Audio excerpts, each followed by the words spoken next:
nice, right? It's Yeah. been nice. We get along now.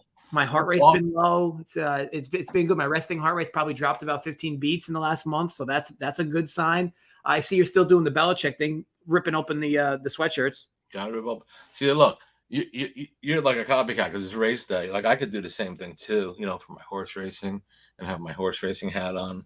I think you have the term copycat misinterpreted because I'm the one with the hat on, and then you want to put yours on. So which one of us? I know, but that's a fucking flea market hat. Okay, I mean, this hat, at least I buy at a quality store. That's flea market. What's your take though on the people that like go to a track like the Derby that are poor as shit, that dress up like like they're going to the Academy Awards? You see some of these people how they dress with the whole nines, the suit, the ridiculous hats.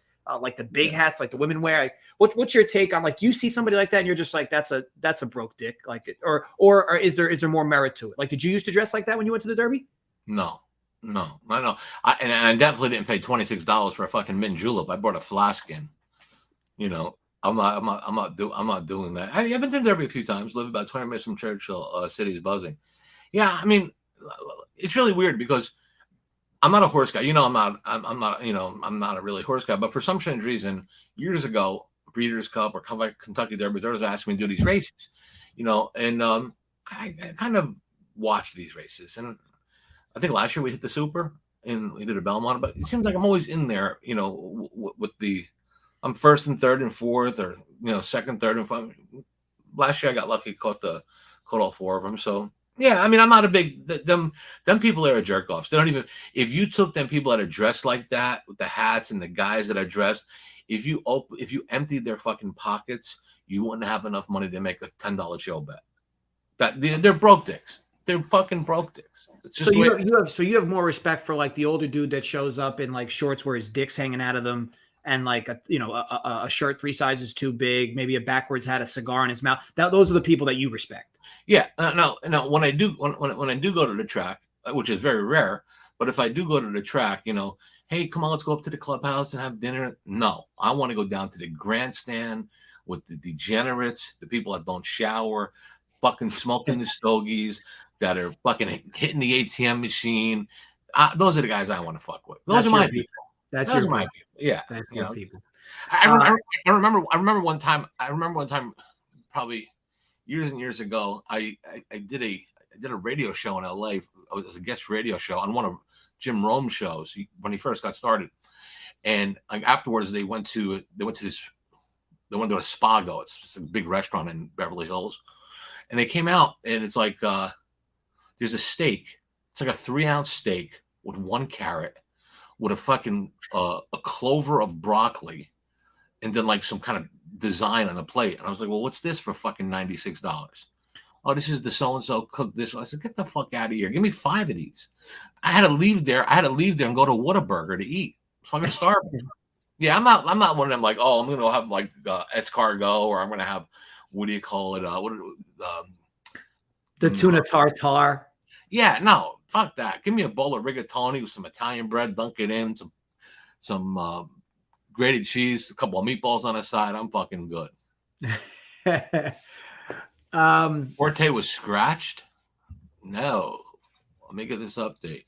Ray, if you're fucking lying, do we have an update on this? Forte being scratched? Ray's not a liar, so he's scratched. He's scratched. He is scratched. Wow. Scratched. Wow, that kind of changes perspectives on things. Hey, by the way, guys, tennis today, right? Let's do this. We'll get to the Derby in a minute, but what I'm going to do is I made some bets for the pre-Derby races. I'm going to call them off, tell you exactly what I bet. So you're probably going to have to watch this a couple of times. I'll type them as long as you don't talk like you're on 3 times speed. I'll just type them in for you, because as a good host and as a loyal son, that's what I would do. Okay, a loyal son. So guys, quick 2.5-minute story. Yesterday, 7:00 in the morning.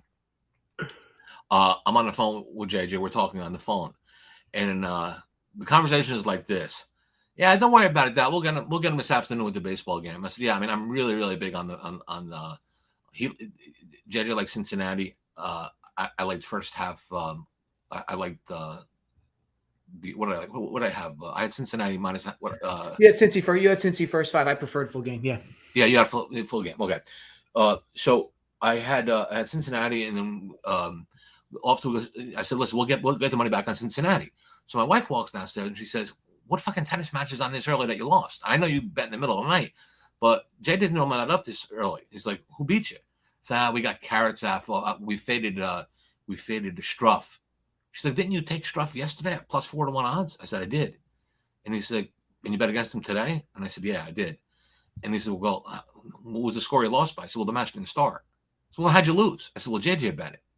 So, "What do you mean JJ bet it?" He says, "The other thing with me and him, I know like a lot of people think that we're constantly fighting, but we have this like language where he like that. I already bet him. When? Last night. Well, I bet him last night.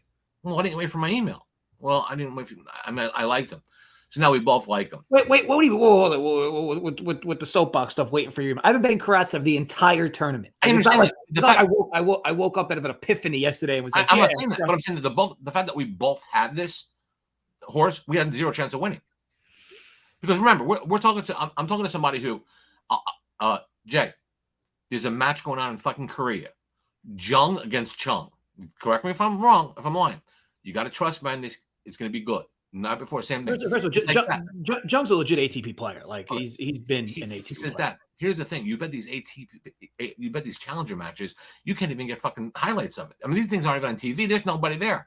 Aren't you ever worried about it? I said, so these matches could be fixed. I said, well, if they are fixed, then should I be the know that one that knows before anybody else? I'm not saying that they are, but so you kind of get a little nervous when I give them ATP picks. I mean, them challenger picks, but they've been good. But yeah, once we were both on the same side, I kind of figured we were in trouble. Yeah, I definitely get nervous when I hear that we're both high on the same side. Just like you got nervous when I was as a dice table with 85,000 in chips in my hand, and you don't come to the table. You knew if you came to that fucking table, there'd be a 7th row. Well, there's code. There's code. It wouldn't whether it was you or anybody else. There's just craps code, and some people follow it and some people don't. Consider me somebody who follows it, and yeah, I'm not going to join a hot table, be that guy. But yeah, no, it was nice to see you. Obviously, hit all those cashers in Vegas. I'll be honest, like as I'm growing up, if you will, like I'm starting to get more like you with the internal rage. I was at an ATM this morning, and the guy in front of me was literally at that ATM station for more than 6 minutes. What could a human possibly be doing at an ATM for 6 minutes? Like is he trying to refinance his house? Trying to refinance his house at the ATM? Like I don't. Maybe he's like reflecting on life. Like holy shit, I really have no money in my bank account. It's like you think he's like fact checking like decisions he was making over the last 20 years. How do you like you as somebody who uses safe deposit boxes? You don't spend more than 30 seconds in front of an ATM. No. Unless somebody, like if I'm getting online, I did this one time. I parked the car, walk in, and this lady, I was there first, and she's like, "Excuse me, I was here first." And I know the same scenario that this fucking lady's going to check her account balances, pay her water bill, whatever you can do at the ATM, except take money out or put money in. So I was like, no, I'm fucking going first. So she started like, oh, chivalry is done or some shit like that. Like, I'm like, wait, I was here. What the fuck? What do you want me to do? So now I said, you know what? This happens to me. I go there. Oh, so you pulled that move on her. Yeah. Then I'm like, excuse me. I need a favor. I forgot my PIN number.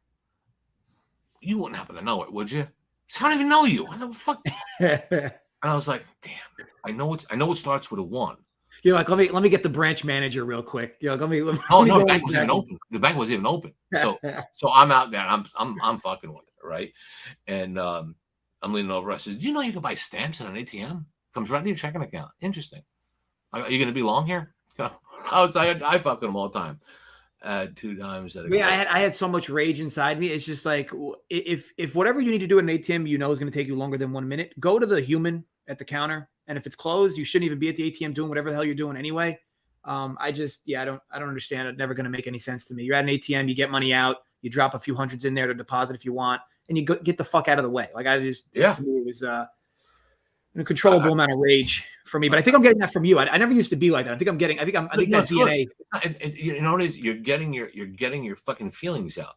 When you look, some fucking asshole yesterday, right? I behaved. I did a video yesterday. I behaved. I was trying to be nice, right? And then, hey, Facts, you're good. Hey, Facts, question about your son. Gave you props. Always, always give you props. And then somebody says, Fact, I don't know if I still have the copy of it. So, Facts, I have a question for you. He says, I'm assuming you got money. Did you ever think about hiring a personal trainer to lose some fucking weight?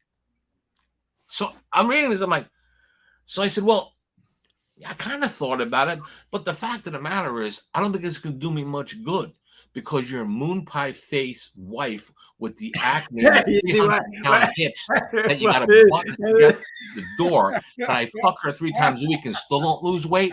What's a personal trainer going to do for me? Like what? Why can't you just take those comments in stride? Like, why does it gotta go like, wait? I try. Believe me, I try. I can't. And I think I think it was Mike said it. Somebody said it's like, man, he was good until somebody started. I knew it was only a matter of time. Before. So, but I reeled it off really, really good. So, we do this. Do you want to do derby or tennis? What do you want to do first? Because let's get the derby stuff over with. Here's what I'm going to do. Race 4, I bet a horse called Goodnight Olive. Horse is going to be really, really tough to beat. Probably going to go off 2-1. So what I decided to do was the only horse that would have a shot would be the 1. So I just made a straight cold exacta. So for you guys, I'm trying to tell people with a little legitimate background, with a small kind of have fun kind of day, make a strict $6 straight exacta 2-1. Don't reverse it because if it goes, it's like losing a bet. 2-1 is going to be enough. So yeah, race 4, I just did a straight cold exacta 2-1 for race 4 Derby day. Race 5, I did a hold on. Straight exacta 2-1 for $6. Yeah, for $6. Race 5. I did a $1 tri-key. It's a $6 investment with the 2 horse over the 3, 4, and 5. That's in race 5. I also bet the 2 to win. So what I think you should do there is you want to make a $10 investment that race. You got a $6 tri box. And you're gonna bet the 2 to win for $4. You risk $10 for the race. Or should I put $2 to win? It's the number 2 horse to win. Yeah, the 2 horse win. I don't care. I'm just trying to. I don't want to be sitting there spouting out a bunch of like big numbers because this is supposed. So there's just so I'm clear on that tri key for $1. There's 6 combos there, right? The 2 horse over the 3. Yeah, it's a $1. It's a $1 tri key. Costs you $6. So you want the 2 to win and 3, 4, and 5 to come in any order. Second and third. And for folks that haven't done that before, in terms of how to key a race, you just when you pick the trifecta, you just lock in the horse to win as the 2, and then you just you click on tri key. Click on 2, right, as the number 1 to finish first. Then go. Second and third hit. Just 3, 4, 5 for each of them. Yeah, 3, 4, 5. Second and third. Boom. Then you're locked in. So you're good. So yeah, that's what I did there. In the 6th race, I just took Dwayne Lucas. I took his horse, Caddo River. He's the 12 horse. I just bet him to win. I couldn't find anything underneath. If you guys like something underneath that, that's fine. I just bet the 12 horse to win. So if somebody wants to make a a $10 bet on that, that's fine. In race 6, the 12 horse. I did look. I think if you put a gun to my head for tries and supers, 2, 6, 9 might not be bad horses underneath it. Those are what I looked at. But if you want to put a little something, I'm not lying to you. I did put a little bit on the 12 over the 2, 6, 9. Again, $1 a try would be $6. $1 super would be $6. So it's an extra $12. It'd be a $22 investment for the race. Race 7 is wide open. I think the best value you're going to get there is a 7 horse called Nothing Better at 5-1. I have no exactor for that race. Strictly just betting the 7 horse to win in race 7, 7 and 7. Race 8, Gun Pilot. He's the 12 horse. I bet that horse to win. I bet a pretty good bet on that horse. I like him, and I put him in a try in a super key 12 over the 179 for trifectas. It's a $6 investment with a $1 bet. And a superfecta 12 over the 179, also for $1. It's a $6 bet. So yeah, that handles race 8. Race 9, real simple. Just did a straight. And I don't like to do exacta boxes, but these are 2 Pletcher horses. So I am going to I'm just going to box the 1-2 in race 9. The 2 Todd Pletcher horses could come out either way. It should be okay. So yeah, that's all I'm doing there.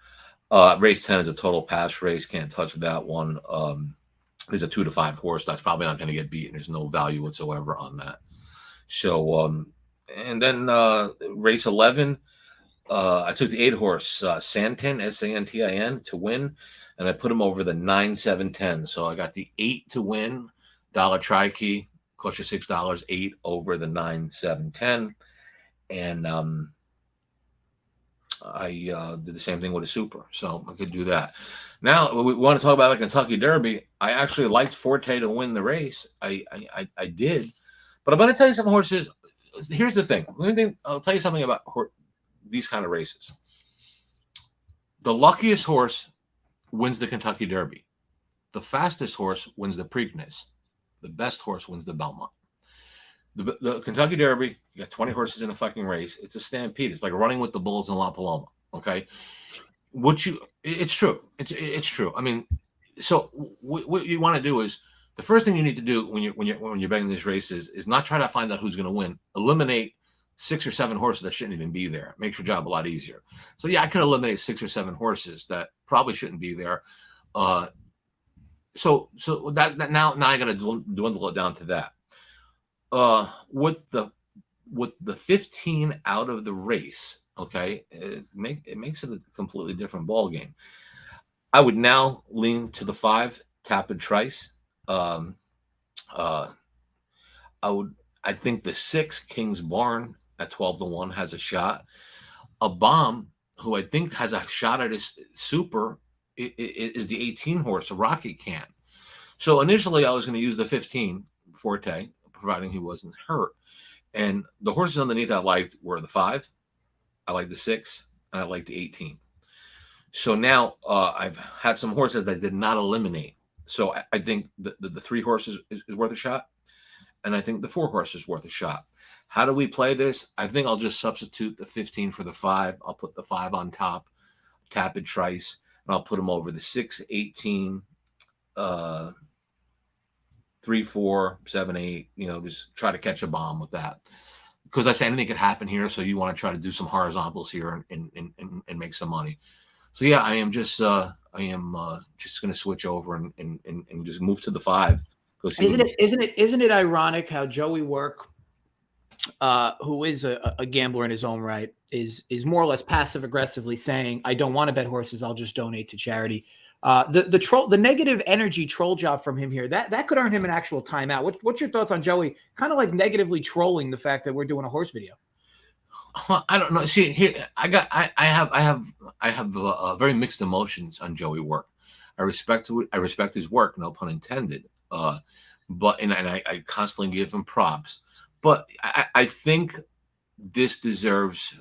It could deserve a timeout. Make it like donate to charity. Like we're 2 fuckheads just giving out horse racing on Kentucky Derby Day instead of talking. Yeah, I mean, like obviously rationally break it down, right? Because it's like it's not a funny comment, right? Like it's not a comment that people are going to laugh at, but it's a comment saying these are 2 gamblers who instead of listening to them, I'd rather donate to charity. Let me tell you something, Joey. Just for the record, we definitely have some horse tricks. Me and my son, like number 1. You never bet a horse with a heart on, Joey. You know why? You go to the racetrack, you see a horse, it's got a heart on, it means the horse wants to fuck. He only fucks the people that bet on him. Disregard any horse with a heart on, and you're okay. You eliminate. That's a tip. That would have been nice if you just had something like that, because you probably know. You've been around the block. You know that move. And it's Cinco de Mayo weekend. People are looking to have a good time, gamble in their own right. Right. I think Joey Work as a gambler has gambled on things he hasn't enjoyed to gamble on. It's just a weird comment, and sometimes you got to call out bad comments. It's just reality, right? I mean, you do it all the time. I mean, that poor guy. I don't do it all the time. I usually put solid. That poor guy that made fun of you for your weight. I mean, you called that guy out. Yeah, I mean, I don't call Joey out. There's a little respect factor there. I lost a little respect for him during the World Cup when he started fucking pulling for Croatia. Then all of a sudden he wasn't Italian anymore and he became a fucking Croatian. Don't you love those people, right? It's like I was telling them on the show, I think it was 2 weeks ago. It's like I'm like 2% Polish. Like when Poland's winning the World Cup, like I'm not playing Polish music, eating kibasi. I'm not like that's not the life I'm living. No. So I always sauerkraut, like I'm pounding sauerkraut, waving the Polish flag because I'm 2%. Well, what's your thoughts on those types of people? I know why Polish women don't use vibrators because it chips their teeth. Gotta throw a Pollock joke in there. If you're Polish, I'm just fucking with you, but that's the reason why they don't. Yeah, I mean, I don't know. I mean, the World Cup people, they seem to change as it goes on. They're fellow. Look, I live in fucking America. Like people sit there and say, "Hey, if Italy's playing fucking USA, who you rooting for?" It's the last I checked. I ain't getting any fucking checks from fucking Naples, Italy. I mean, I make my money here. Fuck, I live here. Fuck Italy. There's too many fucking Italians. That's actually a good take. That's actually a good take. No, I mean, look, I'm Italian. I appreciate my heritage. I'll go out and eat meatballs and I'll do all that shit. All these people that are never Italian until every 4 years for the World Cup, and then they're Italian, right? Yeah, I like the guys that have like the last names that you don't know if they're Italian or Spanish, right? And the guy's like, "No, man, I'm serious. Joe, I'm Italian. I'm 100. I know bullshit. I'm Italian." I'm like, Chico, you're not fucking Italian, because I don't know any Italian father that names their kid Chico. So you might have like a piece of Italian in you, but the bottom line is you're either fucking Mexican, Puerto Rican, or some kind of Hispanic, and there's no shame in that. So I guess we call them now. We don't say Hispanic. What's up? We'll sorry, I know I derailed the show with just kind of trolling Joey in a negative way. But so you're doing the 5 at the top with what multiple combos, or is there? Yeah, no, I'm gonna use the 5. I'm gonna put the 5 on top, and I'm gonna put on the bottom I'm just gonna get rid of the 15 because he's not in there, but I'm gonna use the 6, the 18. I'll use the 4. I think the 4 is gonna have a shot now that the other one is gone. So yeah, I mean it's kind of mixing up my kind of game plan a little bit, but so I'll look at my tickets to see how I have to adjust it. But no, I'm gonna I'll put the 5 on top, in 4, 6, 18 on the bottom. 5 over the 4, 6, 18. Do a try key. I'll play the 5 to win, and fucking that. I'm not trying to be an asshole. Is that accent I mean? Where's that accent, Logan? Oh, I was born in Des Moines, Iowa. It's an Iowa accent. Actually, north. North Des Moines. The inner narcissism in you speaking there, because you assumed this person was talking about you. Maybe they're asking me. He's my son. He was also born in North Des Moines. Yes, we both have the Iowa. Yeah, we both got that fucking Des Moines, Iowa accent. So yeah. I thought I've gotten rid of my accent over the years because I've not really been in Jersey that long. I mean, I've spent a lot of 5 over the 4, 6, and 18. You're missing one. 5. You have to put the 6 in there too. Oh yeah, the 4, 6, 18. Open your fucking eyes. It's 4, 6, 18. Okay, yeah, that's good. You're good. Joe, you're Gucci. I promise you, you'll never hurt either of our feelings. Trust me, you're good. Joe, we're busting your balls if you don't know that by now. So sounds kind of like New York to me. Yeah, I mean New York, New Jersey for sure. It's fair, kind of, right? But I mean our heritage is still Iowa, right? I mean we're born and bred. We're one of the we're Iowa guys. We're one of the big uglies from the middle of the country. We're Iowa guys, no doubt. When me and my son, when the Hawkeyes play, Iowa State, Iowa, we throw a big party. We get corn, get people there. We get we tip a few cows. Like tip a few cows. We only allow girls to come to our football game at our party. That has to be at least 2 bills, because in Iowa there's nothing to do. So, yeah, any girl that's $120 or $130 with a really good shape, she does not watch the games with us. We save them girls for USC and UCLA or Miami, Florida State, because that's just proper fitting. So I'll say this. I know that our guy Cronin did a great show at Holden a few days ago, and I know he liked 2 fills, and consider me on that same bandwagon. So that's why I like Twin. I actually now like him even more. The Forte's out, so yeah. I mean the odds will probably modify as it goes, but I do like the 3 horse. So if you're looking to do something of a combo mix, maybe just combine both me and my dad's bets. I like the 3 up top. He likes the 5. But what did I say to you earlier? So the 2 fills. That's the horse that you like, right? I told you earlier. I said I had a choice to make on that horse.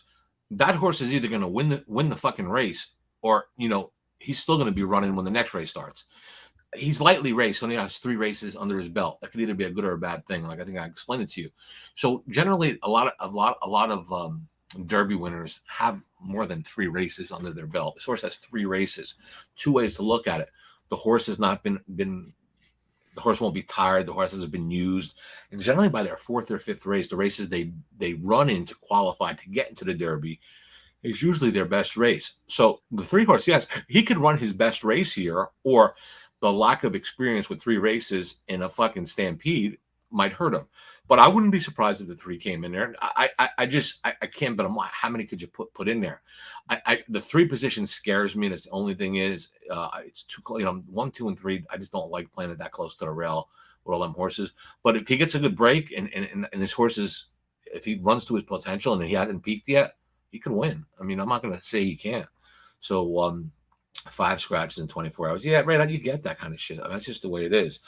All right, here's what I want to do. I gave this game out yesterday, but for the people that didn't watch in tennis, kind of really nice scenario for you. I think that you guys might like. 2 best women tennis players are playing today. I think at 12:30 Eastern Time. Swiatek and Sabalenka, both ranked 1 and 2. Love both players. Play them a lot. I'm always involved when they're playing. So I kind of I do a different way of handicapping tennis. I look at Swiatek and I know Sabalenka can't beat her. She can't beat her. She's in her head. Swiatek's playing really, really good.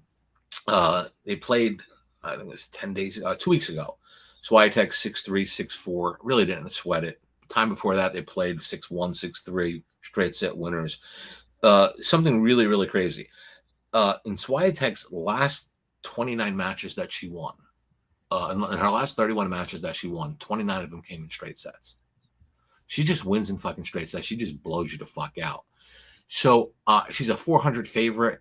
But when I bet it yesterday, I got her at -129. And I did say, you guys get this at 129. You're getting the best tennis player in the country who does win. Just so quick. -129, 2-0 set. To win in straight sets, 2-0. Yeah. I said that number is going to climb. And I figured it was going to climb to 140. I think it's like fucking 142 now, 143. So yeah, I don't. The thing is, Swiatek beats her. Then the icing on the cake for me was, I said I got to check one thing. I know she beats. I just want to know what happens on clay. They played 3 times on clay. Fucking Swiatek 3-0. Sabalenka never got a fucking set. So I mean, I got, on clay, she's 3-0, winning 6-3, 6-4, 6-2, 6-1, 6-2, 6-2. Not a fucking chance in the world Sabalenka had. So this is her tournament to win. That's a really cheap price. So I'm going to take Swiatek -1.5 sets to win 2 love. So that's a really big play for me in tennis. Hopefully you didn't bet that, and we have a chance to win it. But maybe hopefully you bet it now. Well, hopefully no, I didn't bet it. I don't think I really bet many at all of the women's matches in this tournament. But yeah, I mean, you're getting, Iga on her best surface, Sabby on her worst. It just seems like Iga never loses sets on the surface. But she does have some weird service games. I will tell you that come out of nowhere for a number 1 player. She gets broken a lot more than you'd expect a number 1 player to get broken. But but you know what? There's no tennis player in the fucking world, male or female, that when she gets broken, she comes back and breaks right back. She's got the highest percentage of not having her breaks consolidated. So that, to me, that's, she's gonna have a game or two like that. And I respect her. I know she travels with her shrink. I think that most tennis players should. It's a mentally taxing game. You can kind of see how players begin to fizzle out. I mean, look at Barty, right? I mean, Barty kind of out of nowhere, I'm done. I'm over it. But imagine being the best in the world, young, and you're like, nah, I'm over it. I'm good. Healthy. Yeah. I guess she's making money. So why, she made the money, but I think there's probably more money now that she probably left, but she's probably set. But it just goes to show you, right? How the ups and downs of the mental swings of the sport. Like, I think people don't talk about it enough. I know that Naomi Osaka got a lot of attention with the Netflix documentary and stuff, but it is, and even I think Jack Draper, the guy that's finally climbed inside the top 50, he even said it's brutal. Like when you're outside the top 100, you have no sponsors, you're traveling country to country, you're sleeping in a studio hotel, and all you're doing is waking up and playing tennis and traveling the world. It seems great, but it's far from it. You're paying for everything out of pocket, and until you make it, yeah, exactly, it's a struggle. And even Barty, who made it, said it was too much for her. So yeah, Yeah, mentally taxing sport for sure. And there's no fucking tennis union where they pay for your flights. You just got to get someplace where you have to get there. It's just real simple. Couple things. If Joey's here, he likes baseball. A couple things I just want to let you guys know to keep an eye on in baseball. Current streaks going into today. We got our streakers. I call them my Saturday streakers. I got Tampa winning 4 in a row, Boston 7 in a row, Tigers 4 in a row, Angels 5 in a row.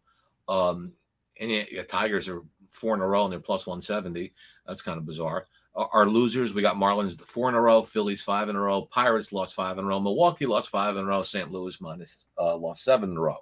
So what I like to do is to try to find, if you could compound, find a team that's playing a winning, who's on a streak, and a team that's losing a streak. And there's a couple matchups actually here where that criteria fits. Toronto's playing Pittsburgh. Again, Toronto's won 4 in a row. Pittsburgh's lost 5 in a row.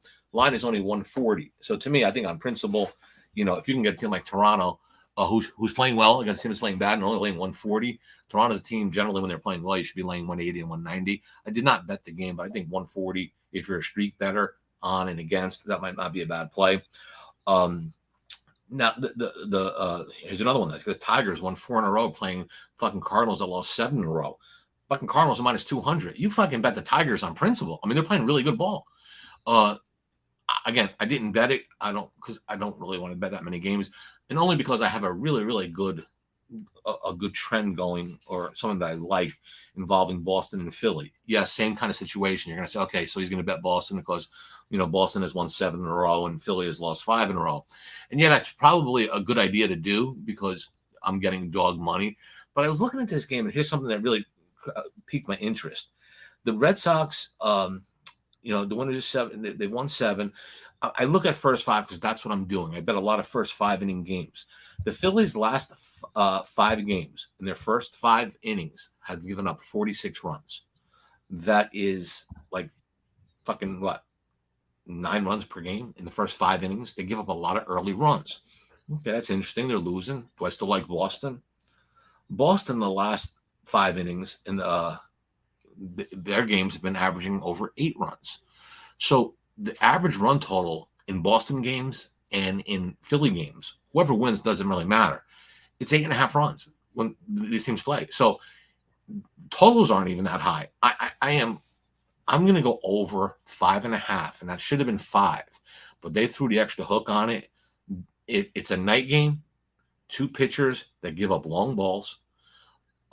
In Philadelphia, weather's perfect for the ball to travel, and again, pitchers that struggle. I mean, Kluber, he gives up long balls. I mean, we know these pitchers both combined have a 1-9 record. They both blow. They get hit early. So I think the safest play is to go over the 5.5 in Boston and in Philly. Now, if somebody said to me, "Hey, Facts, how don't you just play? Why don't you ride the Boston streak?" Yeah, I mean, I'm not saying I'm not going to do that, or I didn't tell people to do that, but I'm not telling you to do that. I'm saying the safest play is over 5.5.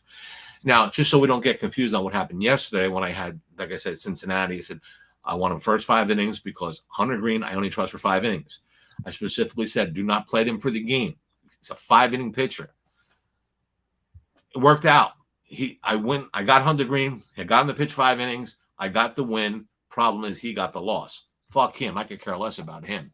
He can get herpes of his ass for all I give a shit. I cashed my first 5-inning ticket. Once the 5th inning was done, I could care less who wins the game. So yeah. So I mean, you're gonna. So people ask, do you like over? In the game. I don't like under if I'm betting over 5.5. I'm not recommending to bet it, but I think the safest play is the over 5.5 in Boston, Philly. I don't mind it. Don't mind it at all. And then great, I got your approval. My favorite, I would call that indifferent. My favorite, you trust me at this point with the way whenever we agree it seems to not work, you don't want my approval. No, I don't. Say yes. My favorite bet today is the Guardians. Logan Allen was somebody I had no idea who that even was 3 weeks ago. Kid's an absolute stud. Has been a stud in AAA. Comes up to the majors, just striking out a ton of batters, limiting walks, limiting damage overall. And I love the spot today at a coin flip tag against Sonny Gray, who's been pitching way above his pay grade. So I think you get a good you get a good spot here with Cleveland at a cheap price. So I do like that. Does it scare you? I have a question for you. So like a lot of times, I don't play a lot of games, and for the simple reason is what you're saying. I probably would have done, like blindly. Okay, blindly. You look at the game, you see an even game. But here, the only thing that always scares me about that, if Sonny Gray, you said blindly, more people are going to bet. More people, I promise, you're going to bet the Twins today. Well, yeah, I mean, that's my point. I mean, like, do you factor in the fact? Do you ever put into the account as low? Sonny Gray's pitching really well. His fucking ERA is under 1. I mean, if he's on, I'm dead. Or are you basing the fact that, you know what, maybe my pitcher could keep his pitcher at bay and we could stay in a close game, a tie game. Maybe our bullpen could win late. Maybe we get a pitch count up. I mean, are you factoring that in? Because, like, I can't have a stud pitcher beat me at a line of a pick. But I could see what you're saying. I know the Twins are a better team. I mean, the Twins have a better away record than the Guardians have as a home record. But again, I like your pitcher, so I think your pitcher could hold up with Gray. But then again, too, like we've seen these guys. You know that Gray is eventually going to get blown up. Is this the spot where he gets blown up? If it is, it's going to be on the road. He's on the road. If it is, it's going to be against a team probably like the Guardians that are going to slap the ball around. So I mean, to me, I kind of look at it as, do I take the chance? Yes or no? I would play it now that you played it, or I would look at it more that you played it if somebody else gives me an opinion on it. But I always get scared of trying to buck a pitcher that's real red hot, because this happens a lot with me. You'll look at a game, and it's like, oh shit, I like this one pitcher, and it's always that same fucking pitcher that just does. You just watch him mow people down left and right, and I hate that shit. He's pitching well. I mean, there's no doubt. I don't consider Sonny Gray a stud by any means. I mean, he's been pitching well. I mean, look, this is a guy who over his career rides a 13 or 14% home run to fly ball rate. Hasn't given up a single home run all year. I think at some point that type of data matters. Now, I will say that Sonny Gray is throwing a little faster, so his velo's up. So from previous years, so maybe that's part of the whole him pitching better. But all his advanced numbers have his ERA in almost the high 3s. It's just he's being fortunate. I mean, 92% left on base percentage. I mean, that's not sustainable by any means.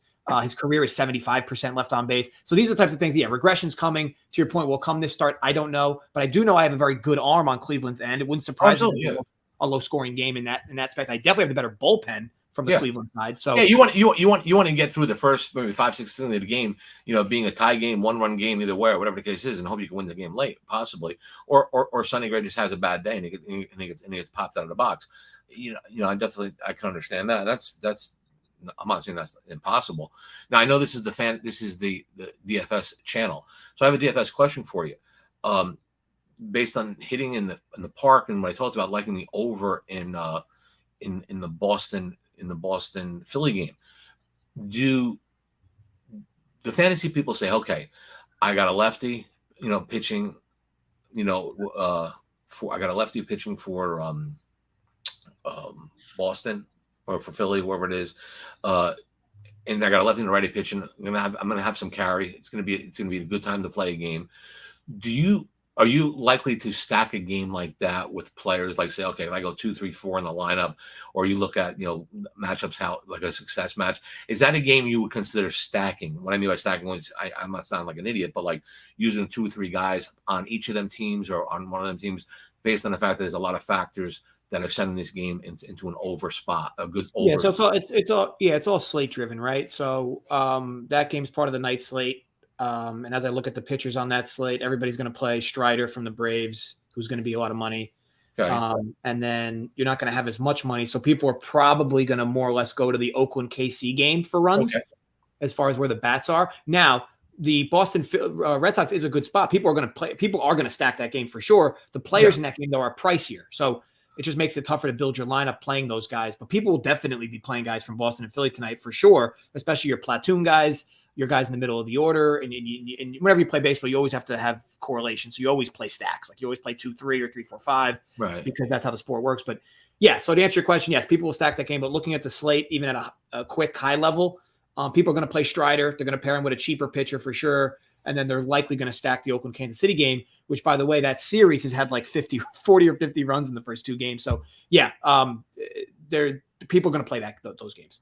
Yeah, do you look at this like out of question, like Kansas City and Oakland?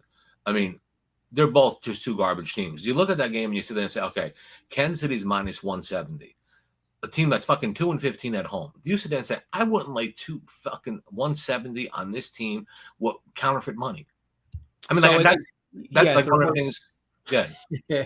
No, I was saying the question you have to answer there is the A's, between their starting pitching and bullpen, basically give up like 7-8 runs a game. So if you're betting the A's, I mean, look at last night. The A's won. Why? Because they scored more than 9 runs. Because the Royals scored 8 or 9 runs. Right? No. You think the A's are going to win? You think the A's are going to win? I get that, but like, if somebody said to me, look, you got a free play, right? You got a free play. In the Kansas City Oakland game, you know, if you win, it doesn't cost you any money. If you lose, if you win, you know, you can keep the money.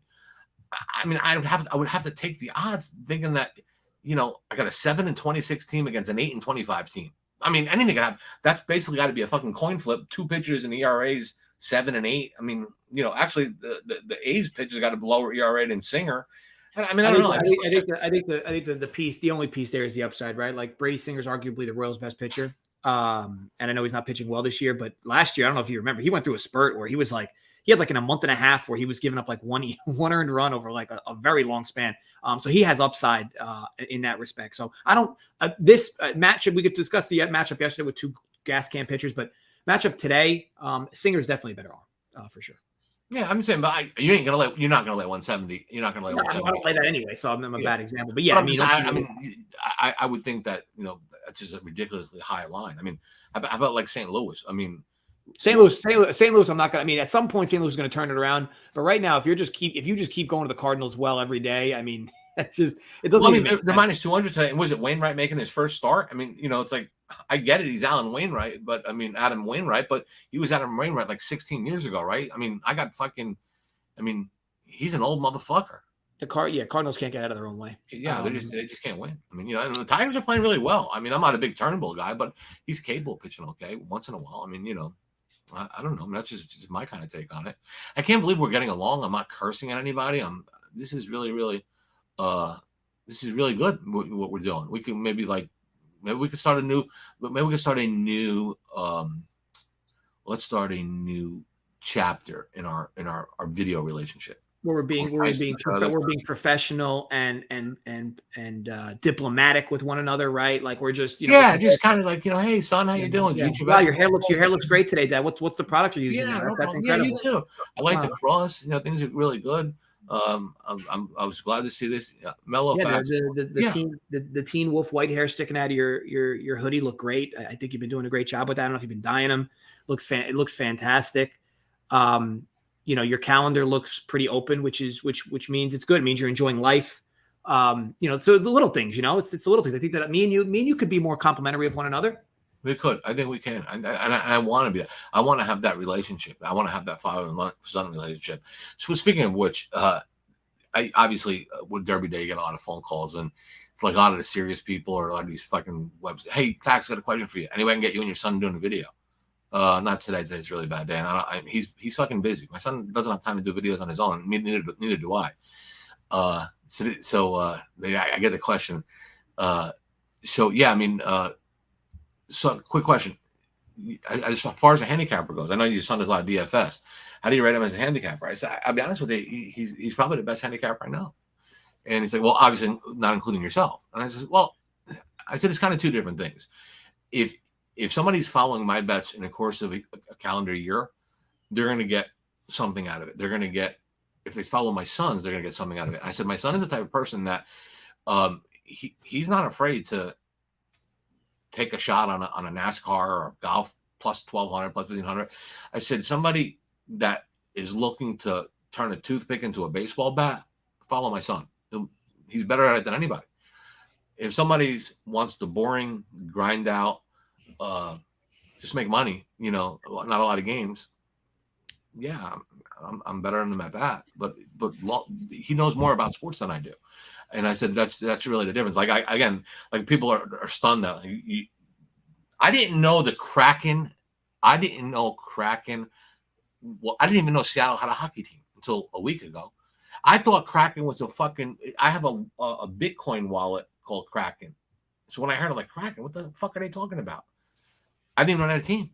So like in NBA, like all that kind of stuff. Like I say, you're a handicapper. You don't bet hockey. You don't bet NBA. You say you suck in the NFL. Yeah. So like, what people are going to be fucking taking your picks that play just tennis or Korean basketball or weird shit that you play? Look, I'd love to. I appreciate the kind words. I'd love to go down this rabbit hole. I do have a tattoo to get finished today, though. It's 11:15. Is it 11:15? Yeah. I guess it is time to go. All right, so guys, good luck with the Derby. Enjoy the races. Let's do this again soon. Tell that fucking Tony, that cocksucker, I want some swag. Look, I'm out promoting this. I'm running across 400,000 people a day. Okay, when I'm out and about. Got to be doing. What are you just levitating? What are you just levitating above people in your ivory tower? No, I mean I go out. I'm a meter and greeter. You hate people to begin with. What's this new bullshit you're spewing about? Yeah, now I levitate over 300,000 people a day. I'm walking through a casino. There's people playing. They're on the phone. They're taking pictures. I take pictures of kids' babies. You know, I mean, shit gets around. You know, I'm not asking. Look, if you need the fucking $20 for the shirt, I'll send you the $20 fucking dollars. Guy like you cashing 100,000 shippers, ship this, ship your cock, ship me some fucking swag. Okay, my buddies over at Sim sent me a fucking nice coffee cup, which I thought was very, very nice. I appreciate that. But Tony, seriously, you know what? You know I always got your back. When these guys are ready to kick your ass for losing games, I make the fucking phone call to the guys in Cincinnati to look after you. You don't know, but I do. So come on, a little retribution here. Thanks, Joe. It's my douchebag derby hat.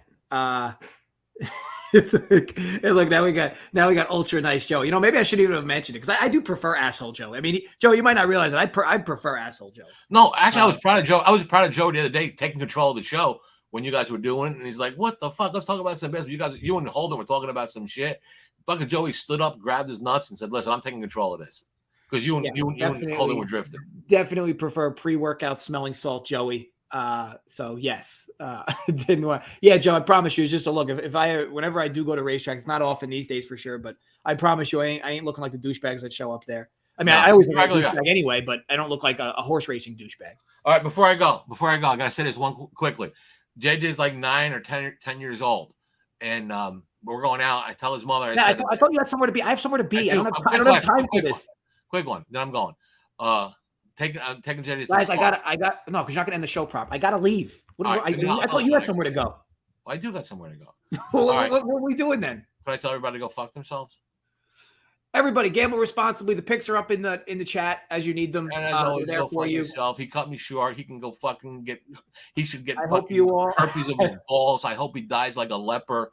I fucking hope everything happens to him now. I was not in a good mood. Now he fucking aggravated me. I hope everybody loses the horse race. The Philly game goes under. Fucking Swiatek breaks her leg. Fuck everybody. I'm getting out of here. Yeah, but responsibly. Wish you guys the best. Don't try to make nice with me. Go kill yourself.